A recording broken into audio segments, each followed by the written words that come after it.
था, मैं कहलवा रहा था मौत सबको आनी है। वो ऐसा था ना, एक साहब तकरीर कर रहे थे, एक साहब सो रहे थे, तो मौलवी साहब ने कोई गलत बात कह दी तो उसने उसके कोनी मारी, देखी इन्होंने क्या कह दिया, तो वो नींद में कह रहा सुभान अल्लाह, उसे यही पता नहीं अब करना क्या है। तो मतलब ध्यान ऐसा नहीं होना चाहिए। आप भी अपना काम कर रहे हैं, थोड़ा सा ये नियत लेके बैठे कि हम भी जलसा सुनने आए। मौत अभी टेक ना लगाइए, अल्लाह ना करे भी टेक की उम्र आ जाए। मौत सबको आनी है। कुछ लोग तो घूर के देख रहे हैं, कहीं ऐसा तो नहीं है, ऐलान तो नहीं कर दिया कि जलसे के बाद लंगर बटेगा, तो कभी ये सोचते हैं भाई जल्दी खत्म कर, बिरयानी ठंडी हो रही। मौत सबको आनी है। जब लम्हा आता है ना, सांसें थमने लगती हैं, यानी समझे अगर रूह घुटनों में अटकती है, तब एहसास होता है एक बेटा हाफिज होता। जब कमर में अटकती है, फिर दिल कहता बेटा हाफिज होता। फिर रूह सीने में अटकती है, फिर दिल कहता बेटा हाफिज होता।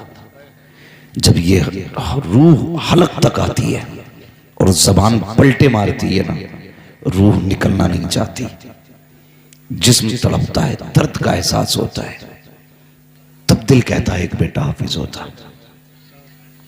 अभी आपको एहसास नहीं होगा, अभी आप ये सोचेंगे एक हाफिज बनाया तो क्या कर लिया, 5,000 कमाएगा, 6,000 कमाएगा।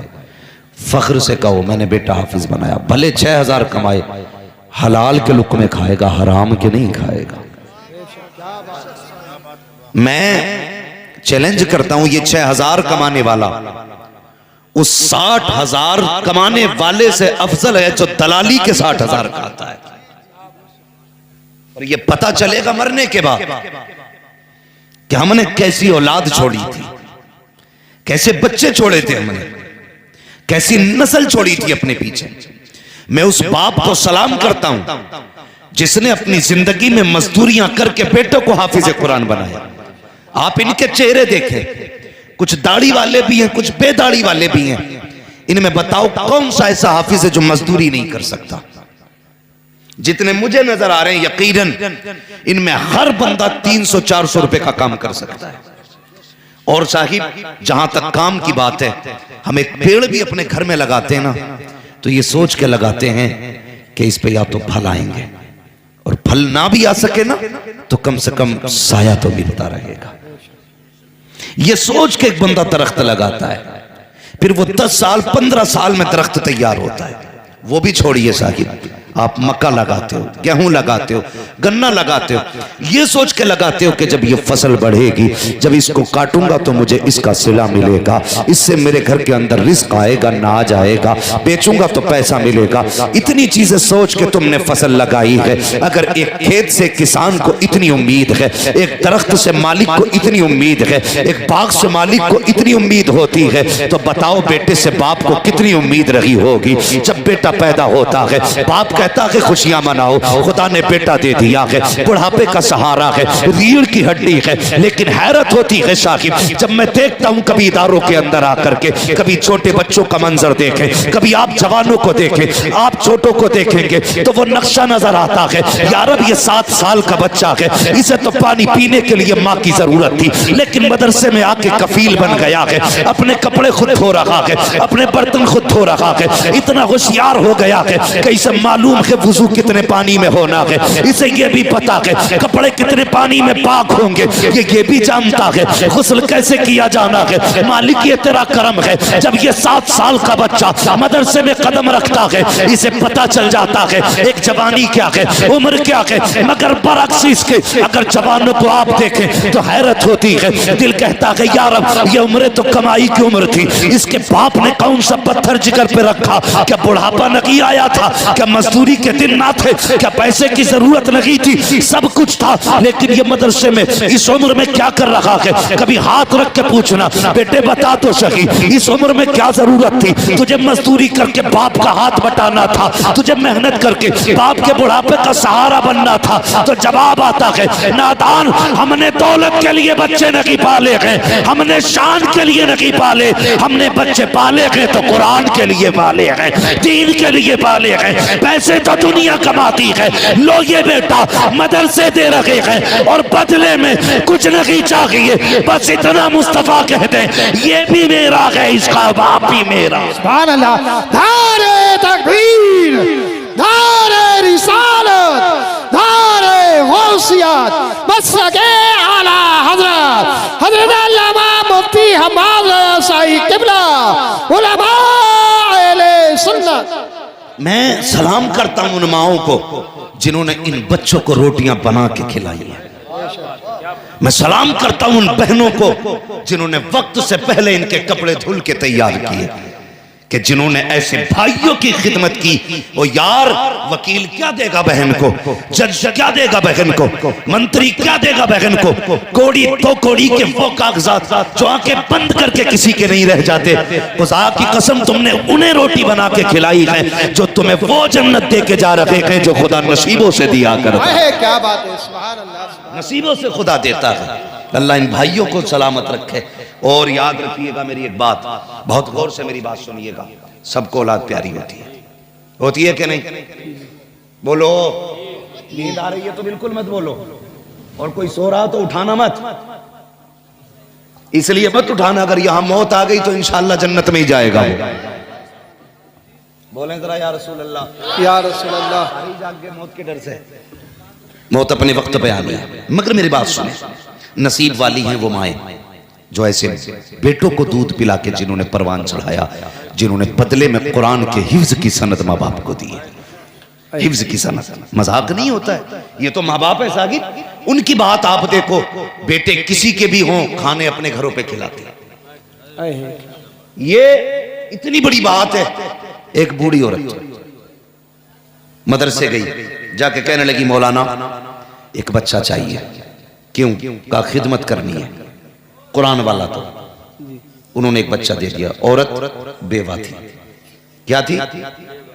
समझ रहे हैं ना? हाँ देखिए, सर मत हिलाइए, मैं सर को हिलाता ना तो मेरा मूड खराब हो जाता है। पढ़े लिखे लोग हैं ना तो मुंह से बोलिएगा समझ में आए तो, ना बोलेंगे मैं समझूंगा दोबारा समझा दूंगा। बेवा औरत थी, बूढ़ी, कोई था नहीं। मदरसे गई, बच्चे को लेके आ गई। नियम क्या था? पहली रोटी जो बनती थी वो कुरान पढ़ने वाले को खिलाती थी। क्या बात। तुमने नहीं देखा? ये सैफपुर कितने घर ऐसे भी होंगे कि जो अपने बच्चों से ज्यादा कुरान वालों को खिलाने में खुशी महसूस करते होंगे। ऐसे भी कई लोग होंगे ना। तो वो पहली रोटी कुरान वाले को देती थी, पहली रोटी कुरान वाले को। कहती थी यार ये परदेसी है लेकिन तेरे महबूब का मेहमान है, फर्ज बनता मैं लुकमा बाद में खाऊंगी, इसे पहले खिलाऊंगा। सालों साल खाना खिलाती रही। एक दिन जब इसका हिफ्ज मुकम्मल हुआ ना, और ये कुरान वाले भी अल्लाह सलामत रखे, इनकी मोहब्बत है, ये जिसके यहाँ दस्तरखान पे रोटी खाते हैं ना उसे सगी माँ समझते हैं, जिसकी कमाई खाते हैं उसे सगा बाप समझते हैं। ये कितना प्यार देते हैं। ये उम्रें हो गई, ये उलमा बैठे हैं, खुदा की कसम ये सब कुछ भूल सकते हैं लेकिन कभी उनको नहीं भूल सकते जिन्होंने बचपन में इन्हें खाने खिलाए थे। क्या बात। भूल सकता है कोई? हम नहीं भूल सकते। जिसने हमें रोटी खिलाई थी बचपन में, हम उसे नहीं भूलते, नहीं भूलते। हम सगे माँ की तरह उस माँ को इज्जत देते हैं जो हमें रोटी खिलाती है। हम भी पढ़े बाहर, हमने भी रोटी खाई है किसी के दस्तरखान पर। अल्लाह उनके घरों में बरकतें नाजिल करे जिन्होंने हमें अपने टुकड़े खिलाए थे। हाँ, तो बड़ी खुशी होती है ना। ये भी अपने माँ बाप की तरह उनको समझते हैं। और माँ बाप भी, खुदा की कसम, कई बार तो मैंने देखा है कि जब सगे बेटे की शादी है ना, तो जब बड़े बेटे की शादी होती है तो हाफिज का पहले हाथ पकड़ के कहते नहीं, बाकी के कपड़े बाद में बनेंगे, तेरे कपड़े पहले से लेंगे। ये प्यार घर वाले देते हैं, ये प्यार घर वाले देते हैं। तो कभी ऐसा भी होता है ना कि सबसे पहले खाना। जब इस बच्चे का हिफ्ज़ मुकम्मल हुआ ना तो दिल में आया यार ये खुशखबरी सबसे पहले उस माँ को जाके दूं जिसने पहली रोटी खिलाया करती थी।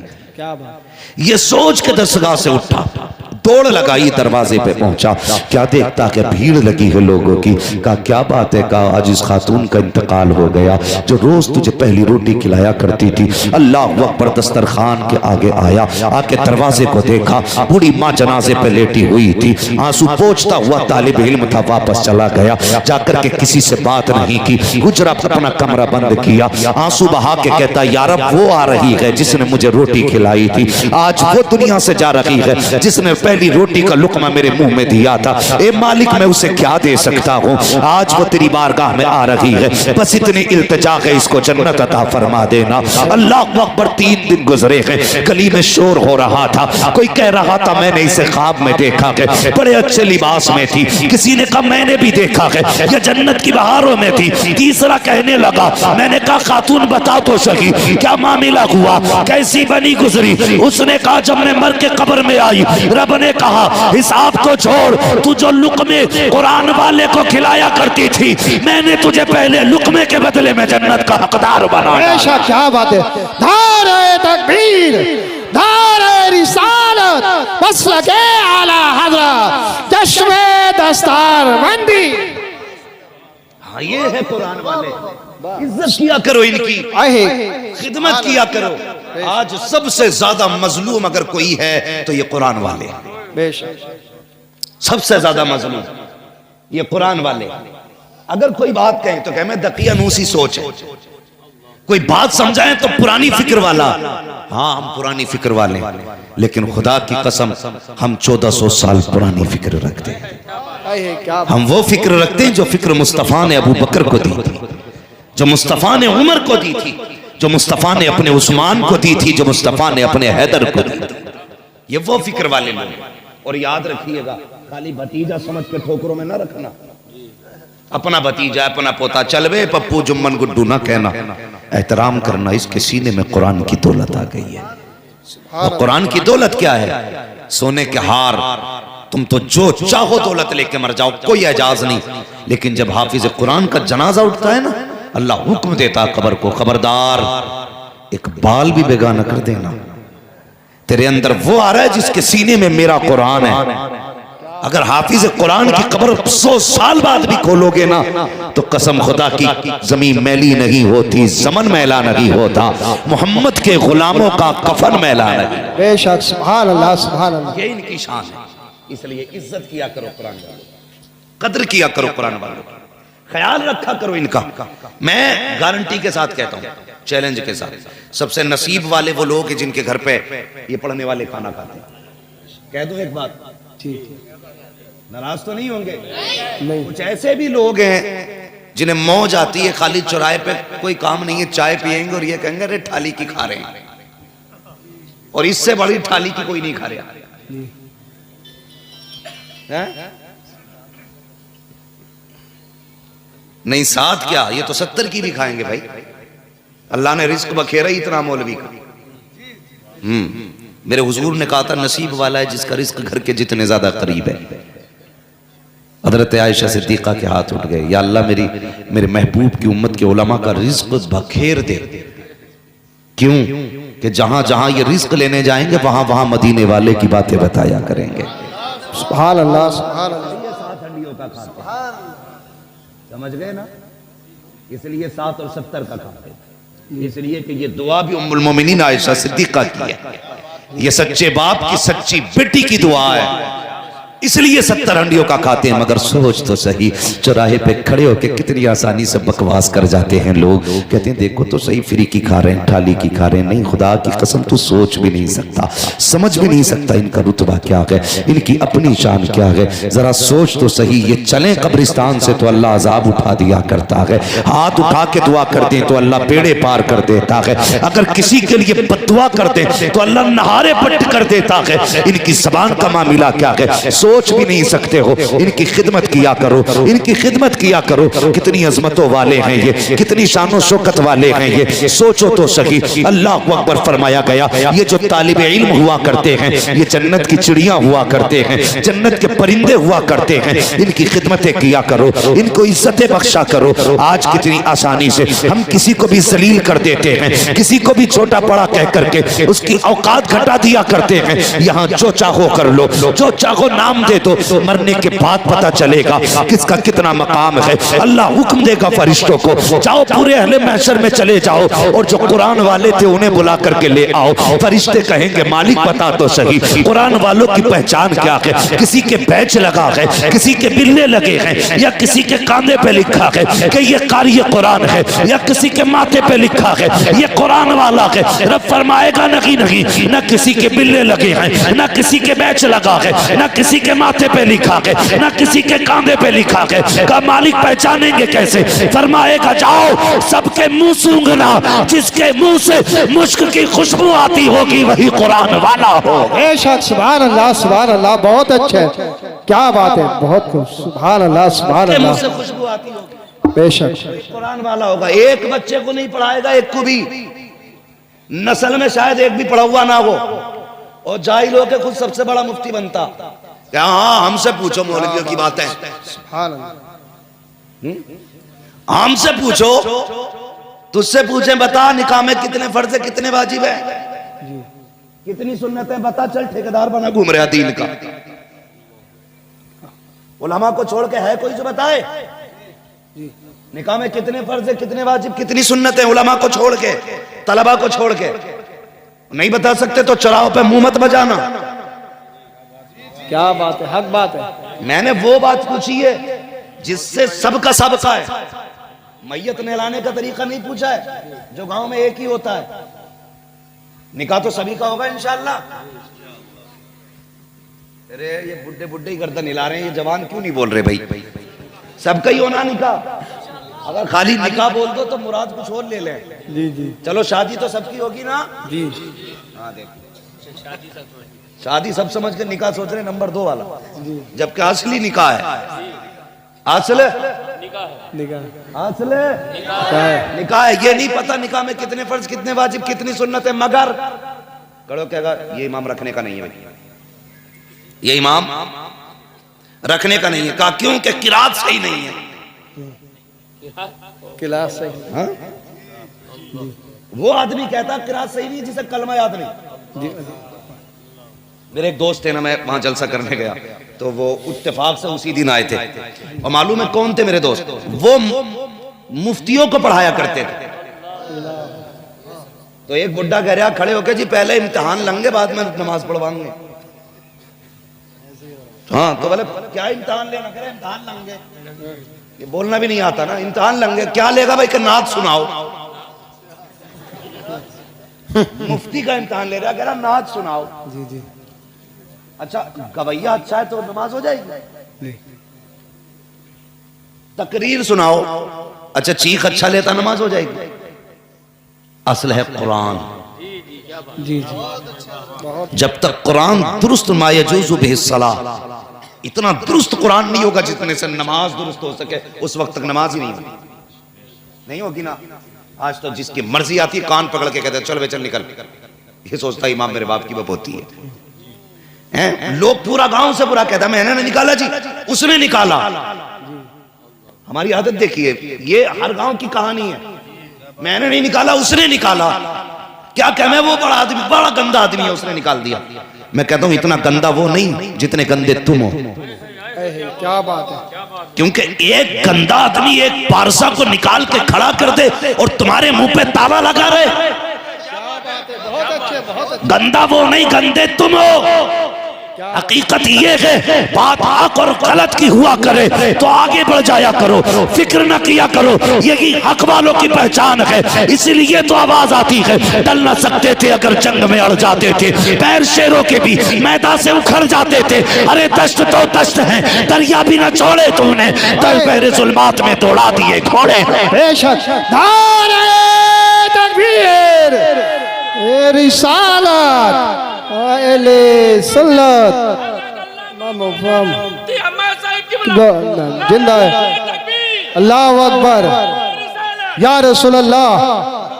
कई जगह मर्डर हो गया मस्जिद में ही है, मंडी बटियों पे मेंढों पे झगड़े होते तो हमने सुने थे है। अब आदमी को खेती की फुर्सत नहीं रही है ना, तो अब मस्जिद में लगवा दिए पंखे, एसी, दिमाग खराब हो गया नमाजियों का। मजाल है, पंखे के नीचे कोई बैठ जाए गरीब, चल वो उठाए सर। और 5 वक्त के नमाजी तो अपना समझते हैं कब्जा। जुम्मे वाले से कहते तू आज यहाँ कैसे भाई, चल पीछे चल। बाकी टाइम में हमाम है जी, आज आके पंखे के नीचे बैठ गया, ऐसा लग रहा है जैसे सबके पड़ते की पड़ लिया जी। हालात ही हमारे, गोलियां चल गई। ले झगड़ा हो मुक्तदियों में तो मुसल्ला इमाम का बनता, जो यदि दूसरा लांगे। कई जगह 2 पार्टियां बन गई। एक तो मुझसे बोला हजरत हमारा फैसला ये कि पहले ये अपने इमाम के पीछे पढ़ेंगे, फिर हम अपने इमाम के पीछे पढ़ेंगे। मैंने मस्जिद है, मंदिर नहीं है। हाँ, एक ही सफ में खड़े हो गए महमूद अयाज, ना कोई बंदा रहा ना कोई बंदा नवाज। आज सबके गिरबान में। आज हालात क्या देखिए, आज हालात क्या ये अरे आप मौलवी भी ढंग के ना रहे, चल मौलवी ढंग के नहीं है, तू तो ढंग का बन, खुद तो ढंग का बन भाई, तुझे तो मरना है ना। मैं गलत हूँ, फर्ज करें मैं गलत हूँ, लेकिन तू तो सोचना मुझे सही होना है, तू सोच मुझे सही होना। जरूरी नहीं है, वो तुमने नहीं सुना, वो एक शख्स पीर की तलाश में निकला था, तो रात में ना चौराहे पे कोई चोर मिल गया, उसने पकड़ लिया, बोला मुरीद कर। वो कहने लगा मैं चोर हूं, बोले नहीं पीर है। इतनी रात में तू जा रहा है, तेरी पहचान है ये, तू पीर है। चोर ने सोची यार भाई मसला ही खराब हो गया, जान छुड़ानी है ना तो भाई इसे मुरीद ही कर लो, मुरीद कर लिया। उससे बोला कि हाई खड़ा रही, आ रही हूं। चला गया, भाग गया चोर, क्योंकि उसे चोरी करनी थी। वहीं खड़ा रहा, वहीं हिला नहीं मुरीद, भले पीर जो था चोर था, मगर वो हटा नहीं। क्यों? वो अपने एतकाद में मजबूत था। लोगों ने कहा कैसे बात है, कहा रात मुझे पीर मिला था, खड़ा कर गया। उसने कहा पीर नहीं वो चोर था। उसने कहा तुम्हारे लिए चोर था, मेरे लिए तो पीर था। क्या बात है।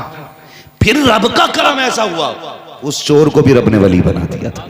यार तू अपनी जगह सच्चा हो ना, तू अपनी जगह सच्चा हो। लोग गलत हैं साहब, ये मौलवी गलत है, फला गलत है, भाई चल सब गलत है, तू तो जन्नती हो ना। मतलब खुद हराम की खा रहा है, खुद हराम की खा रहा है। अपनी बेटियां चौराहे पे टहल रही है, कह रहा प्रधान की अच्छी नहीं है। हाँ, अपने घर में बेगैरती है, कह रहा उसकी औलाद अच्छी नहीं है। यार सबको छोड़ अपने आप को देख, अपने घर में निजाम मुस्तफा लाजिम कर। अगर मैंने मामा ये झूठ बोलते हैं, ये चोरी करते हैं, तो मुझ पे लाजिम ये है इनको न देखूं, इनको न देखूं, अपने आप को देखूं। मालिक मुझे चोरी से बचा ले, मुझे झूठ से बचा ले, मैं तेरा बंदा हूं, तेरे महबूब का उम्मती हूं। तो किसी पे उंगली उठाने से आप नहीं बच सकते हैं, किसी को निशाना बनाने से आप नहीं बच सकते हैं। अपने गिरबान में आप झांकें, कोशिश ये करें हमारी इस्लाह होनी चाहिए, जो खामियां हमारे अंदर है अलग होनी चाहिए। हाँ नौजवान, जब सोच अच्छी होती है तब अल्लाह तरक्कियां दिया करता है, बरकतें दिया करता है, और फिर इतने दुरूज देता है कि दुनिया देख के हैरत किया करती है। लोग कहते हैं क्या मिलेगा, इमाम बन जाएगा बेटा। मैं ये नहीं कहता हाफिज बना के बेटे को सिर्फ इमाम बनाना, हाफिज बना के बेटे को मुदर्रिस बनाना, ये भी तो हो सकता है तेरा बेटा हाफिज कुरान हो, अच्छा बिजनेसमैन भी हो, तेरा बेटा हाफिज कुरान हो, अच्छा डॉक्टर भी हो,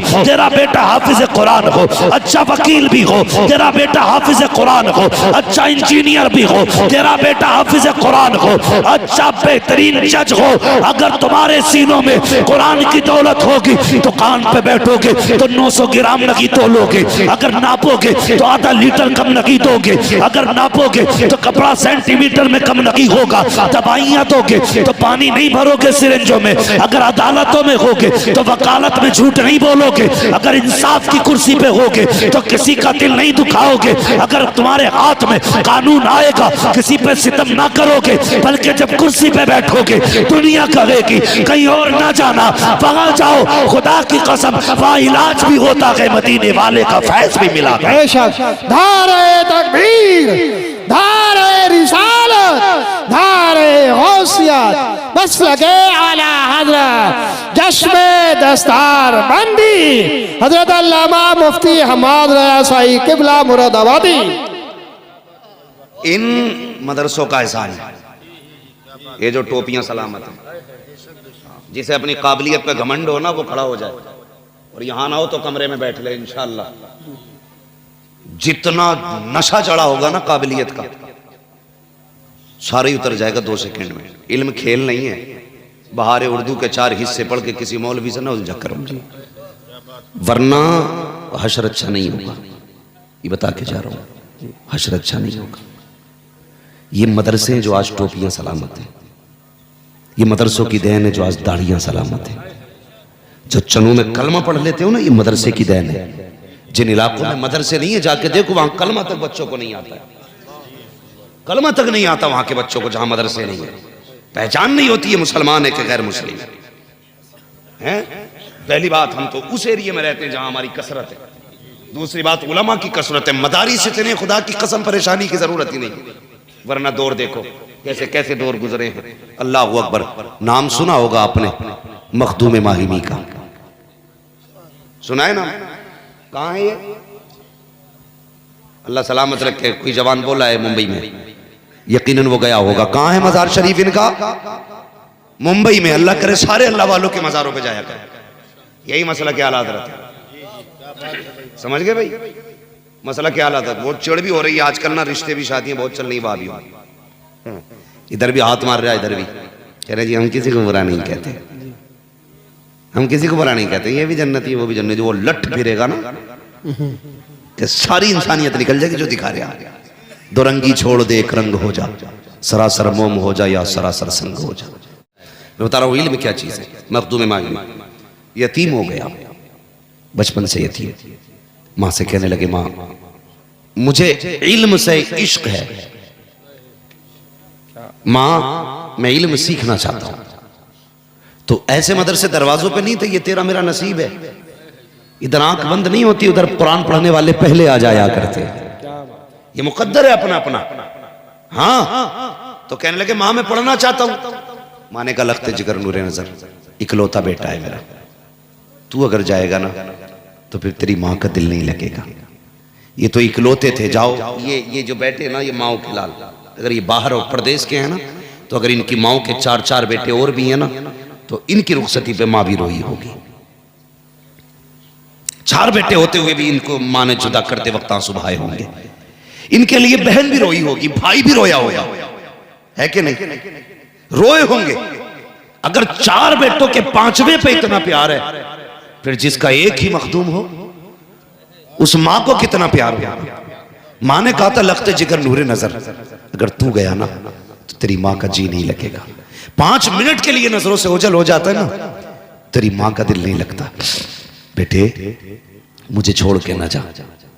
कहते मां तू कहती है मैं तेरे बगैर नहीं, तू मेरे बगैर नहीं रह सकती, मगर मैं कहता हूं मैं इल्म के बगैर नहीं रह सकता। तो मां ने कहा था लखते जिगर नूरे नजर, एक काम कर, ऐसा कर, इल्म ना सीख, मां की बात मान ले। छोटे थे, मां ने जब इतना कहा ना तो सोचने लगे मां की मानूं कि खुदा की मानूं, यानी दीन सीखना। फिर ख्याल आया मां की मान ले, खुदा खुद ब खुद रास्ते खोल देगा।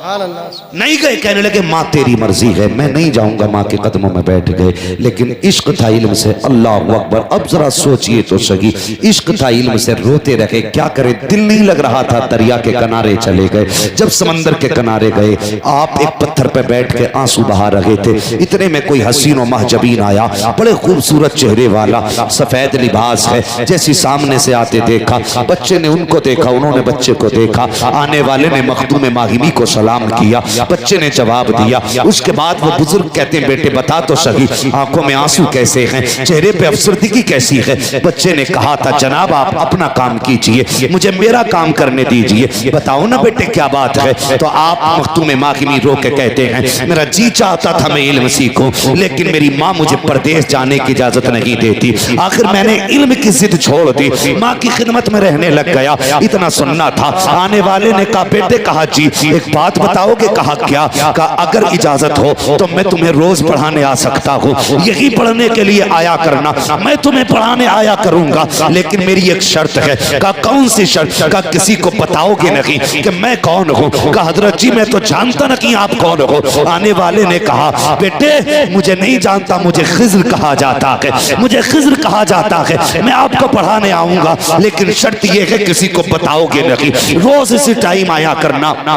आपका मामूल था हर दिन उसी वक्त दरिया के किनारे आते, मखदूम को आकर के हजरत खिज्र पढ़ाया करते। एक दिन माँ ने पूछ लिया लखते जिगर, नूरे नजर मेरी आंखों की ठंडक बता तो सही, दोपहर के वक्त में कहाँ चला जाता है? ए बेटे बता तो सही, मैं तलाश करती रहती हूँ। जैसी माँ ने इतना कहा है, ख्याल आया मखदूम ने वादा ले लिया था, अगर राज खोल दिया तो पढ़ाने नहीं आएंगे, जब तक राज राज रहेगा हम आते रहेंगे। फिर दिल ने कहा यार जब माँ की बात मानी थी तो खिज्र आ गया था पढ़ाने के लिए, आज माँ से सच बोलेंगे फिर कोई इंतजाम कर दिया जाएगा। कहते माँ मैं कहीं और नहीं जाता हूँ, मुझे दरिया के किनारे खिज्र पढ़ाने आया करते हैं। माँ ने इतना सुना, बेटे को सीने से लगाया, कहती लखते जिगर कोई बात नहीं है, जाया करो मेरी तरफ से इजाजत है। रोने लग गए। माँ ने कहा बेटे अब क्या बात है? कहा मैं इसलिए रो रहा हूँ, खिज्र ने वादा किया था कि अगर बता दोगे तो पढ़ाने नहीं आएंगे। कहा अम्मा मैंने राज खोल दिया है, अब खिज्र नहीं आने वाले हैं। माँ ने लखते जिगर को सीने से लगाया और सीने से लगा के कहा था या अल्लाह मेरे बेटे ने मेरी रजा के लिए अपनी खुशी को कुर्बान कर दिया है, ए मेरे रब मेरे बेटे के लिए अपनी रहमतों के दरवाजे खोल दे। माँ ने तो आए दी हैं। अब मखदूम मागिनी रोते हुए फिर दरिया के किनारे उस जगह पे गए हैं जहाँ खिज्र आया करते थे। तो क्या देखते हैं, आज से पहले जब मैं जाया करते थे मखदूम तो खिज्र बाद में आते थे, मखदूम पहले जाते थे, लेकिन आज खिज्र पहले आ चुके हैं, मखदूम बाद में पहुंचे हैं। आपने जाके सलाम किया, कहा हजरत जी वादा किया था कि आप नहीं आओगे, फिर किस लिए आए हो? तो खिज्र ने कहा था बेटे मैं पढ़ाने नहीं आया, मैंने वादा किया था पढ़ाने नहीं आऊंगा। कहा फिर किस लिए आए हो? कहा जब तेरी माँ ने हाथ उठाए हैं तो पट्टा फैलाया है तो रब ने कहा था ए खिज्र आज के बाद पढ़ाने मत जा, बल्कि जा मेरे मखदूम को सीने से लगा और जितना उसके सीने में आ जाए सारा एक लम्हे में आता है। क्या बात! नारे तकबीर, नारे रिसालत, नारे गौसियत, मसलके आला हज़रत, जश्न दस्तार बंदी, उलमा-ए सुन्नत। फिर अल्लाह ने वो इल्म दिया कि दरसगाहों में उनकी किताबें चली। आज दुनिया उनके दर की फ़कीर बनी हुई है, दुनिया उनके दर की फ़कीर बनी हुई है।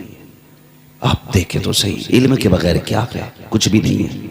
आला हज़रत सरकार वो सिपा क्या फरमाते हैं, दरस्तुल इल्म हत्ता सिरतु कुतबा, मैंने इतना पढ़ा कि अल्लाह ने मुझे कुतुबियत की डिग्री अता फरमा दी।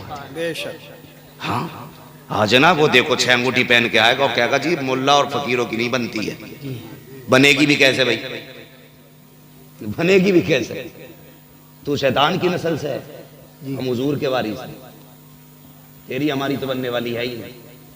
हाँ अगर बनने वाली होती तो फिर तू कहते ही नहीं। कह रहा फकीर है हम, फकीर नहीं है तू, चोर है, गुंडा है, लफंगा है। फकीर वो होते हैं जिनके पास इल्म भी होता है, तसव्वुफ भी होता है, उन्हें फकीर कहते हैं, उन्हें फकीर कहते हैं। अगर फकीर देखना है तो बरेली का अहमद रजा देख, अहे क्या बात है! अगर फकीर ही देखना है तो बरेली का मुस्तफा रजा दे, क्या बात! अगर फकीर ही देखना है तो बरेली का अख्तर रजा दे। क्या बात है! बहुत अच्छे, बहुत अच्छे। फकीर इन्हें कहते हैं फकीर। कैसे फकीर? अफ्रीका का मामला है, जंगल का। जब अदर सफर फरमा रहे थे सरकार ताजुश शरिया ना, तो शेर जंगल से निकल आया, ड्राइवर और सबके हालात खराब, पसीने थे।